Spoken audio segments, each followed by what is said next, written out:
Welcome to You've Got This with Sarah Hamaker, a podcast to encourage and equip moms along their parenting journey. Join Sarah each week as she interviews dads and moms like you and discusses the joys, challenges, and rewards of raising kids. Hi, and welcome to You've Got This. I'm your host, Sarah Hamaker, and I'm glad you joined me. Today I have with me Jared Dyson. He's the owner of Premier Media Group in North Carolina, which is a conservative media outlet. It produces the Closet Conservative website and podcast. And he and his wife adopted a son from China. So welcome to the show, Jared. Hey, Sarah. Thanks for having me. So as we were talking earlier, your son is deaf. And did you know that when you adopted him? Yeah, we did. Actually, China sent us a lot of information right before we adopted our son, and we were aware he had some special needs. We didn't know to what extent, but then we found most of it is related to his hearing. And so my wife is a sign language interpreter, so it was great that she understood and knew those things and knew what it would take. And we quickly said yes to our son, and we're excited he's here. Yeah, it's it's challenging in ways. Kids today is as we often talk about with my my guest on this parenting podcast that we do face a unique kind of atmosphere raising our kids. I mean, a lot of the challenges that we have to deal with, social media, computers in the classroom, those kind of things, our parents didn't have to deal with. So it's been I think it's a kind of a changing landscape of it. How are you and your wife, navigating that with your son these days? Yeah, it is challenging. I mean, it definitely is different from when I was growing up and learning and seeing the example my parents set. In parenting, obviously you learn from your parents and learn as you're growing up. But it is challenging. It's very easy for a lot of parents to just almost disengage from their children, to give them over to social media or electronics and such. And it is a unique balance. And so while we do have to rely on some of those things with our son being deaf, he uses a lot of those resources to help him as he's learning sign language. But it's also helping him try to understand that we have to disconnect and we have to learn to interact with people. And especially in the deaf community, they really rely on interacting with people. It's very difficult to pick up a cell phone and call someone that's deaf and have a conversation. They have to understand and rely on that face-to-face interaction. So it's really been a challenge, but it's been a good thing because we've instructed our son and helped teach him how to interact with people and interact with all different age groups. It's not just children, but all the way up through adults, and he's done very well. Yeah, and do you find that the reaction from others when they hear your son is deaf, how has that been? I know that we have such a hard time, I think, with those who are different from us, whether they're different from the way they dress, or where they live. We have this hard time with with others who don't look and sound exactly like us. How are you and your wife navigating kind of that aspect of adoption in general, and then the added challenges with your son? No, I think that's a great point. People immediately, when they hear that he's deaf, they immediately turn to that mentality that, oh no, we feel so sorry for you. It's not a sympathy thing at all. There is absolutely nothing wrong with our son other than he can't hear. And so as you look at some of these people, as they think about those things and they think he's different, there's something unique about him. Obviously, our son is of Asian descent and I am not.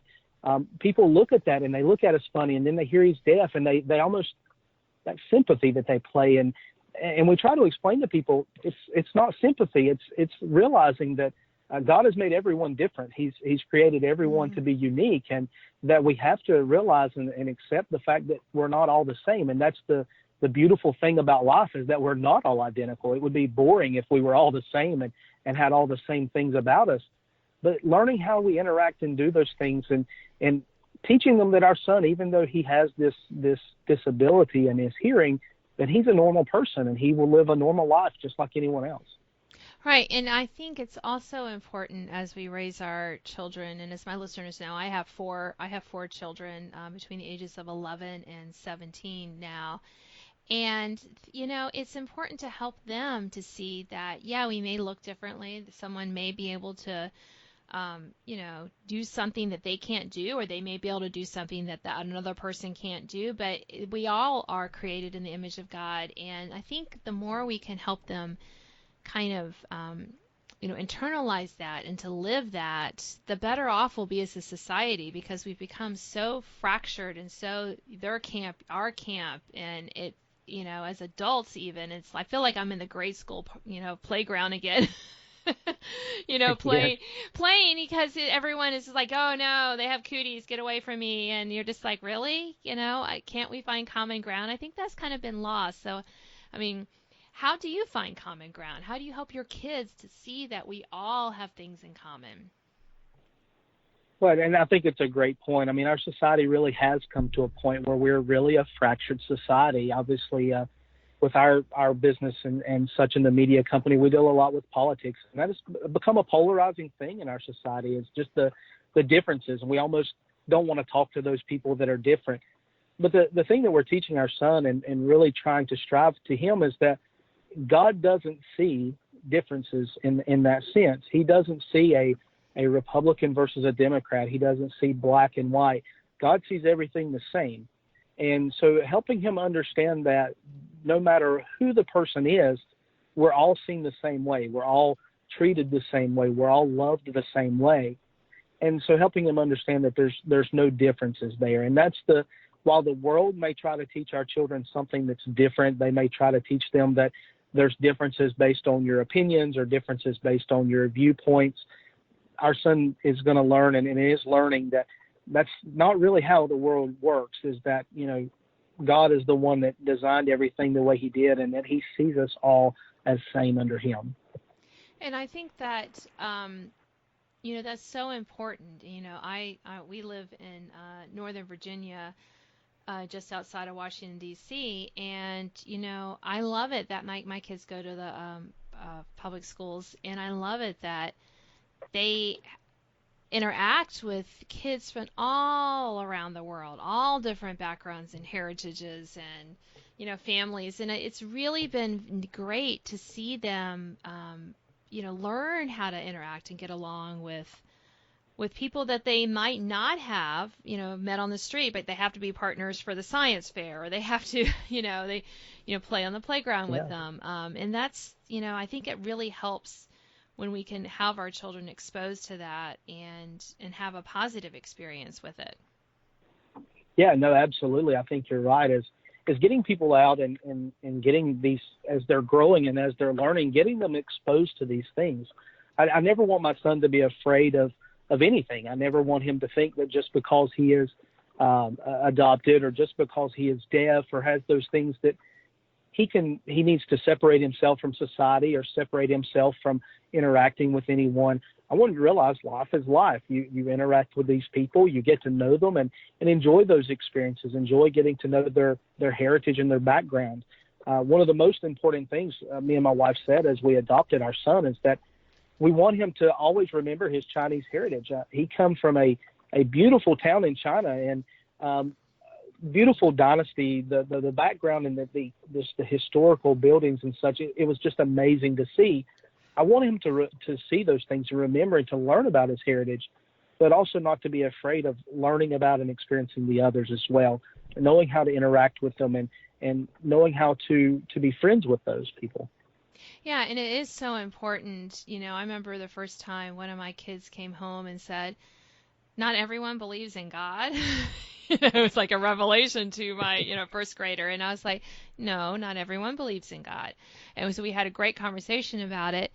But just reminding her, just because, a friend or a teacher doesn't believe in God doesn't mean that they're an enemy, that we can't talk to them, that we can't have conversations, that we can't be kind to them. And that emphasis Exactly. that, but and I think that's a key part of what we're called as Christians to teach our children, is that like you said, we don't have to be afraid of other sinners in this world. You know, God is going to take care of that. We're just called to be, you know, a light in the darkness and be kind to one another. I always think of the verse in Ephesians 4:32, I think it is, you know, be kind to one another, tenderhearted, forgiving one another as God in Christ forgave you. It's a verse I had my children memorize as kids when they were younger because they kept fighting with each other. And I would stop them and say, okay, Ephesians 4:32, and they would have to say it to one another. I wanted them to really get that kindness and tenderheartedness toward one another, because that's so important in how they interact with people who are the same and people who are different. Yeah, absolutely. I'll never forget one of the lessons that I learned growing up, and that I really want my son to learn, is that, you know, my dad, I used to laugh when I was leaving as a teenager, but he would always tell me to remember who I am. He said, you know, the most important thing that you have in your life is your name and what people think of you, but then also that you remember that you're a Christian, and at the end of the day, you know, you have a witness and a testimony that you're living out in front of all these other people. And I want my son to learn that, you know, how you treat others, the way you talk to them, the way you interact, it's a reflection of who you are. And so as a Christian, we want to reflect those Christ-like characteristics in our life, and we want those things to come out, and so other people see him in us. And so that's part of that, is learning how to interact, learning how to associate with people, even if they don't believe like we do, even if they don't see the world through the same lens that we may see it, in that Christian worldview that we may have, that you still treat them the same. You don't treat them any differently. Yeah, and if we can segue a little bit into politics. Sure. And what, you know, I have 3 teenagers in my house. My 2 girls are in high school, and it's been interesting, you know, as now they're being more aware of, you know, this is a presidential election year, and I really don't want to get into candidates. I'm just thinking in general how we talk about politics, how we talk about the issues, has gotten so ugly in the grown-up sense. It's been hard to kind of explain to the kids, you know, to teenagers and to younger kids, you know, what it's all about, and, you know, why this is really not healthy for us to be talking about it like this. It's been a real, I think, detriment to getting them interested in politics because of that. It is. It is definitely an ugly time in the political arena of the United States. But if you study a lot of history in U.S. politics, we've always been a nation that has been sharply divided with differing opinions. And I think that's the first key, is, you know, really teaching our children about the history of our nation and helping them understand we've always had division. We've always had different viewpoints. We've always had people that want government, people that don't want government. That's just the nature of it. But then, you know, taking the time to help them understand that at the end of the day, as Christians, we know that we are ultimately responsible and we answer to God for those things. And while we have government and man, and there's scripture that talks about this, Jesus in his teaching said, render under Caesar that which is Caesar's, you know, and under God that which is his. It's helping them understand that, you know, while we have to live under the rule of man and the concepts of politics here, that at the end of the day, you're ultimately the main person that you're answering to is God. And helping them understand that, you know, we're always going to be in these situations. Man is never going to get along harmoniously as long as we're here. That's just our human nature. But that, you know, in the future, that in God's timing, that is the ultimate plan. Once the time has been fulfilled. So it's teaching them about that history, helping them understand that it's never been that way. A lot of people in the political realm would try to have you understand that, we got along back in 1776, that, you know, when the Constitution was being framed by our founders, they never had a disagreement when they were sitting there in Independence Hall and ironing out all these issues. And that's just simply not the case. Right. But I will say that it has, I think, at least in my recent memory, you know, how many presidential elections I voted in, it has gotten a little uglier, I think, recently. And that's been a little disturbing, just because on both sides, everyone's kind of, you know, it's like they've just taken off any filter of civility. And I think that's a little disturbing for our kids to listen. I know that my kids have commented on that as well. So I think that's what I kind of struggle with as a parent, is to kind of help them to kind of, yes, we've always had disagreements. We ought to be able to disagree, but to do it in a way that talks about the issues and really kind of, gets down to that level, as opposed to just name calling and just saying just mean things about each other. It doesn't seem very productive to me. No, I would agree. And, we've talked about this on our podcast, and we've written about it many times, that we don't agree with the way things that are happening in politics. Obviously, we talk about where the Closet Conservative is our website. We look at things from that conservative viewpoint. But if you ask me, do I agree with the way that President Trump berates and belittles and even bullies people? No, I don't. That's just not the right way to treat people. You're exactly right. And teaching our kids that, there's a civil way to disagree and have discussion. But it seems like, part of this, I think, is almost even a societal problem. And it goes back to what we talked about earlier, that we've almost become so disengaged from being able to talk to people, we've forgotten how. Yeah. And so we're so used to sending a text message or an email or posting something on a social media website, rather than actually sitting down with someone and having a meaningful discussion about an issue. Yeah, and I remember several years ago when I was volunteering to be the membership coordinator for our local swimming pool. I would always be amazed that almost every season I would get one really nasty email from some member who was upset about something. And I remember one time I said to my husband, I said, yeah, I doubt that he would really say this to my face. But on email, somehow right. You can just type out that, there was really only one interpretation, and that was he was really being mean. It was not a really nice email. I wasn't just misinterpreting it. But, you kind of think, would he have said these words to my face? Probably not. There are some people who maybe would, but, on the whole, probably not. But you're right. I think it's that it kind of removes us from the conversation just enough that we feel more free to say things that we probably wouldn't say, and when we're facing someone, and I think trying to help our kids realize that as they're on social media, as they're saying emails, as they're doing this, reminding them, well, things get misinterpreted when they're merely read. When you write something and post it, it's out there. You can't really take it back. And those kind of things I think are difficult sometimes for kids and teenagers to really grasp. I think they do. Obviously at their age, it's really hard to understand that things are permanent. We went through that learning process as adults now, learning with social media and learning with digital and communication, electric emails and all these things that are going around, that we've learned those things don't disappear. We really wouldn't have thought about this in the late 90s, early 2000s with email. But now that we know that they've went back and pulled emails off servers that are 20 years old and doing these investigations, we think, hey, those things are permanent.